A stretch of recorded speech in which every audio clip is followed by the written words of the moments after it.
Larry Anderson, Life and Reason, and this is in the Life and Reason section. This will be Common Sense Part 1. This is going to be, I tried to dress up and be a little bit more formal, although you'll notice that, not that formal because I found my granddaughter's ribbon and taped it on here because I didn't have anything to hang these on because I need to use my glasses a little bit. I don't think this is going to work, so I'm probably going to have to go back to being in bed. I wanted to make it a little bit more formal. This is too hard. You'll notice I'm real fidgety. I'm hurting right now. When I stand, I can't sit at all. When I stand, I want to move. My body wants to be in motion because of the pain. So I'll hang on to this and see if we can get through this. But this is going to be a little bit more formal than the others. I have some writing here in front of me, and I'll just refer to these notes. We'll post these notes in a fuller form on the website. So I want to start off with something. What I'm going to say is going to appear to be glaringly obvious, but in fact they are deep truths that are ignored by most people today. I'm going to talk about the 5 axioms of common sense. 5 things that we all accept and know about the world that we live in. This is like the ground of common sense. So the axiom means originally what is worthy to believe, or what is trustworthy. It means something like that. That's what axiom means. So when we're talking about the 5 axioms of common sense, I mean it in the Greek sense of axiom, and I just did one called Foreign Phrases, which is also in Life and Reason, so you can look at foreign phrases and you'll understand a little bit how it's important you understand the Greek sense, because axiom means for us trustworthy, something a ground that is worthy of trust, something like that. Now the 5 axiom of common sense, again, this is going to sound dead simple, but it's very true, and in order to understand how human existence, human life, human being works, you need to at least accept or get a grip, wrap your head around these 5 things. The first one is an external world necessarily exists.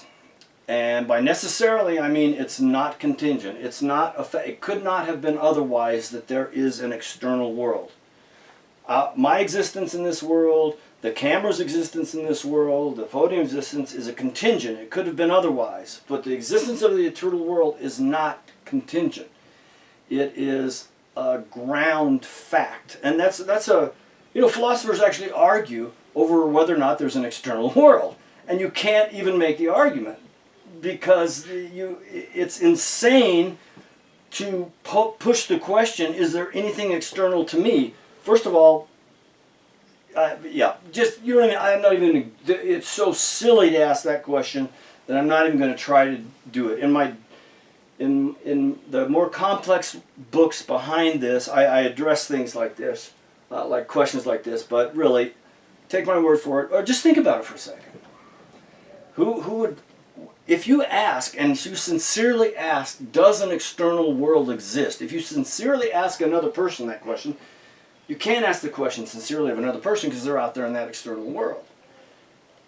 So, if you think about that and think it's a genuine question, you are either insane or you are incredibly, not controlling, what would be incredibly incredibly cynical to think there's value in asking that question. In other words, you're manipulating someone by asking them or by trying to engage them in a conversation about whether or not an external world exists. That's extremely important. Think about that. Because if you study in the humanities, philosophy, and any university today, they will challenge the notion that of the necessity of an external world. Things like deconstruction.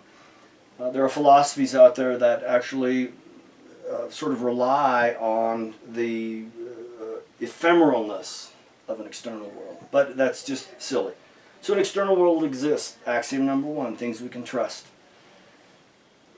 Axiom number 2, we are conscious beings. We are aware of the external world that exists and the objects in it.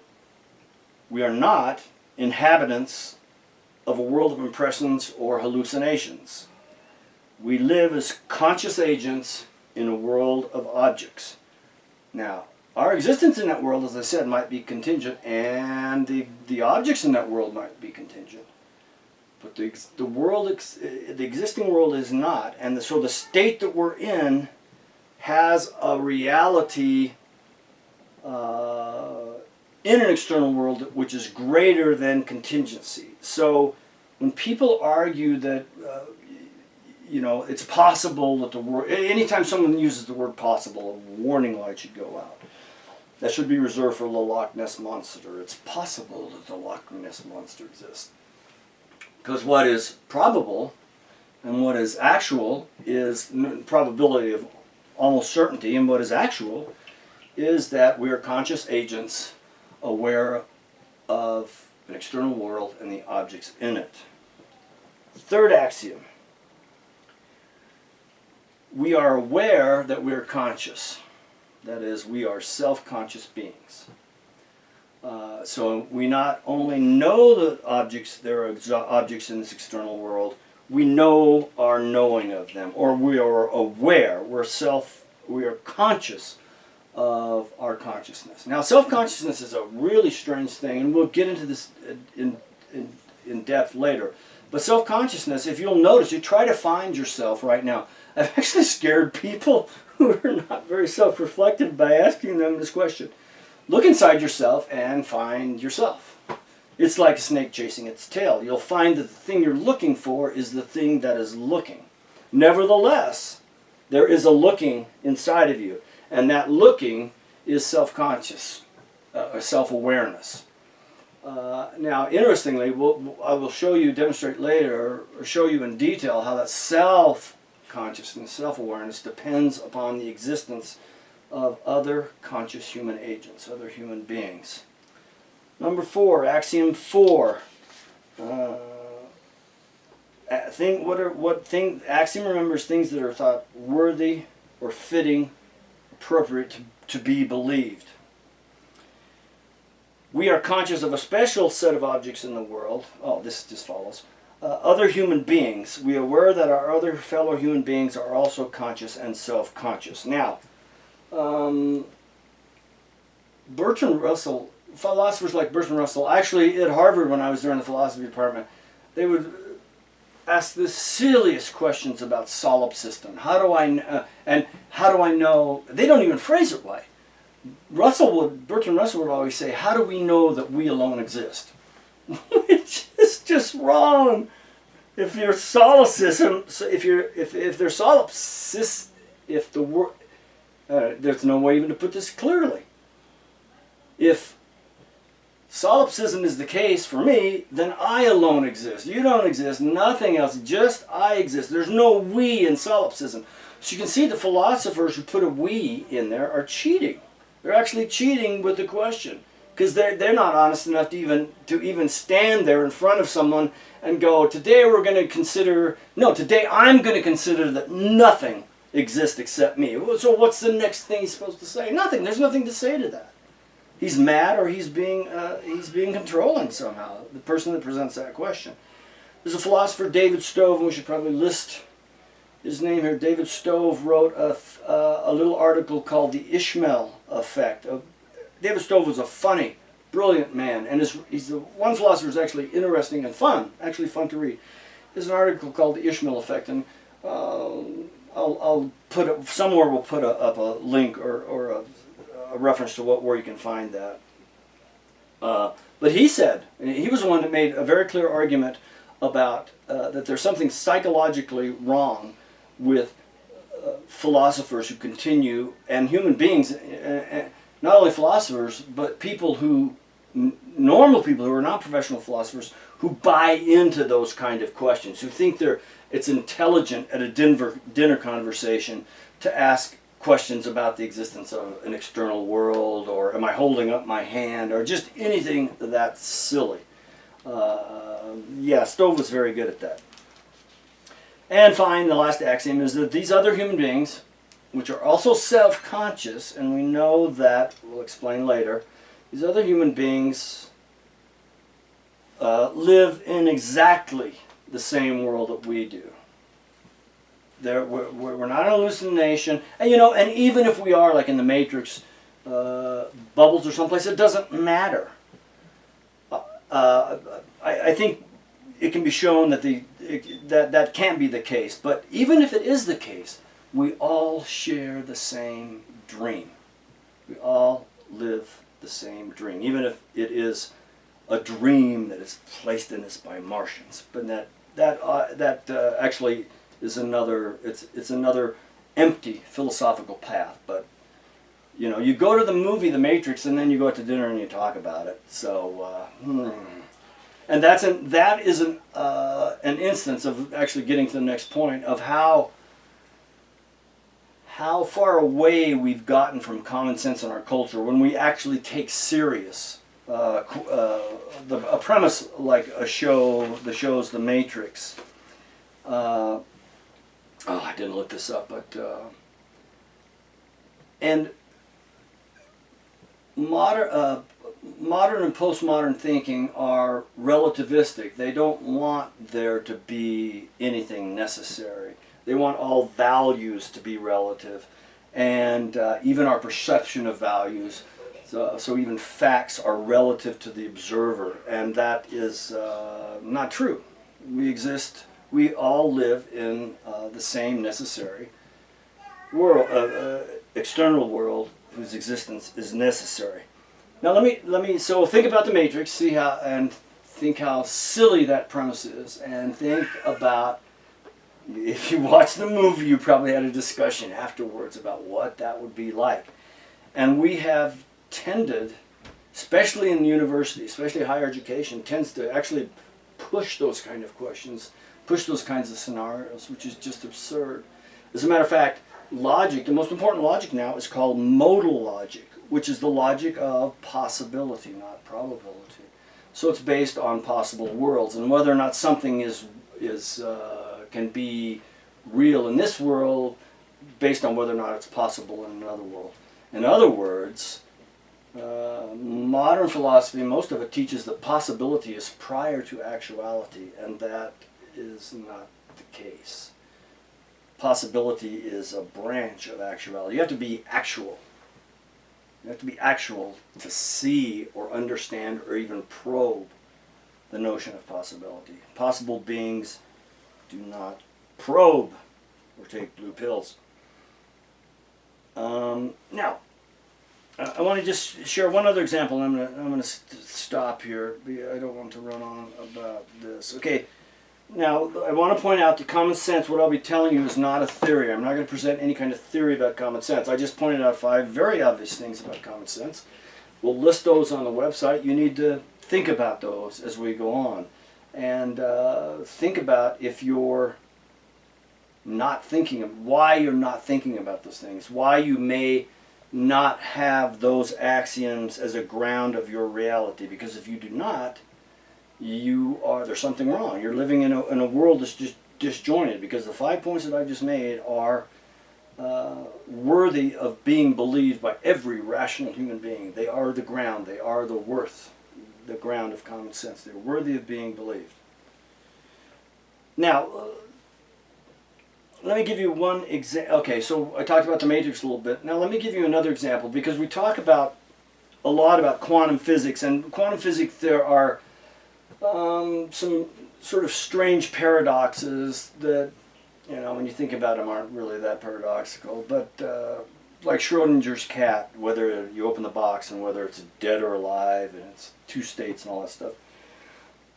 If you read any good, but the problem is they're technical, descriptions of Schrodinger's cat, it's not that interesting of a paradox. It's based on the lifetime of radioactive material, which is not the life or death of the cat. It's the radioactive material. If you look at the instrument of killing the cat, then the whole thing switches, rather than just whether or not the cat's dead or alive, like starved to death or something, I suppose. And also, one more thing about quantum physics is that, and I can't remember the guy's name, but if you remember the search for for the Higgs boson particle at the accelerator in Europe, Switzerland. Remember how that was hyped a couple of years ago, and it was called. Remember that this little tiny bit of energy that they were looking for was called the God particle by the media. That's what we knew it as. If you were having an intelligent conversation with your friends, wasn't really an intelligent conversation, but in a pseudo intellectual conversation with your friends, you would be talking about are they going to find the God particle? Well, the God particle was PR, and it wasn't even the PR of the physicists. It was the PR of the PR people. The guy who coined the term wanted to title, I think he wrote a book about this, and it was called the God particle. The God particle had something to do with it. That was the publishers. He wanted to call it the GD particle because it was so hard to find, because it was just really tough to measure it. So that's the difference. I mean, I want to think about that. The difference in our world when we're having a coffee, I call them coffee table conversation, and pretending to be intellectuals, we'll be talking about the God particle. But in fact, the guy that was responsible for the term the God particle actually meant the GD particle because it was so damn hard to find. Okay, now let me give you another example of a scientist actually losing his grip on reality because of physics, because of science, because of a lack of understanding the 5 axioms of common sense. The guy's name is Ernest Rutherford, and he was like the grandfather of nuclear physics. He was the guy that discovered there was a lot of space between atoms, inside of atoms, that most of everything was empty space. And I know that there was science on NOVA, that science program. They actually, I think that guy mentioned this, and it's a fairly famous example. But the day Rutherford figured this out, that there was just really there was just a lot of space and very little mass, and well, actually just a lot of energy, and not even that. Everything was scattered. There's just sort of emptiness everywhere in the physics of it, in the physics of the small physics. And after he discovered that, he told a story about waking up the next morning and not wanting to step on the floor because he thought he might fall through. And that's how far away from common sense we can get when, first of all, when we're trying to specialize or talk about something in physics that we don't understand. And in his particular case, when you do understand it, but you're so far removed from common sense that he couldn't function in the world with that thought. Understand that. When he got that far away from common sense, if he were to keep his mind in that position, he would have been insane, or he would have died. One or the other, by interacting with the world as if everything is spaces. And probably insane first, because he would have to explain to himself why he was still laying in his bed. Because he should fall through the bed as well as the floorboards beneath the bed, as well as through the earth, as well. I mean, he should be the same emptiness himself, which is the kind of nihilistic sort of thinking that we get into when we move away from common sense. All right, I think I'm gonna stop there. I'm not sure. I get animated and I get agitated. I guess we'll figure out, with some response from people, how this looks, how it feels. I may have to go back to the prone position. We'll see. But this is Common Sense, Part 1 of Common Sense. We have much more to talk about in a lot of these things. So come back to Life and Reason for the next installment.